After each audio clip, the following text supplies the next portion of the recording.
अस्सलामुअलैकुम रहमतुल्लाहि व बरकातुहू।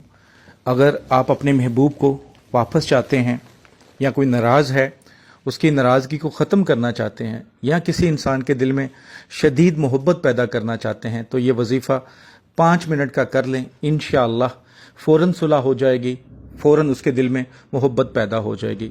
रूहानी इजाज़त के लिए 41 टाइम दुरूद पाक पढ़ के कमेंट्स बॉक्स में इंशाअल्लाह लिख दें। रूहानी तौर पे इजाज़त है। जिसने चैनल सब्सक्राइब नहीं किया, चैनल सब्सक्राइब करके बेल आइकन को ज़रूर प्रेस करें ताकि जो नई वीडियो है इसका नोटिफिकेशन मिल सके। तो आपने ये किसी भी नमाज के बाद ये वजीफ़ा कर सकते हैं। नमाज पढ़ ली तो उसके बाद अपने हाथ पर या महबूब का नाम लिख लें या उसकी तस्वीर लेके बंद कर लें और 41 टाइम ये चारों नाम अव्वल आखिर 3 बार दुरूद पाक या हन्नानु या मन्नानु या वहाबु या अजीज़ो पढ़कर मुट्ठी के ऊपर ही दम कर दें। उसके बाद मुट्ठी खोल दें और तसव्वुर में दम कर दें। 21 दिन बिला नगा करें इंशाअल्लाह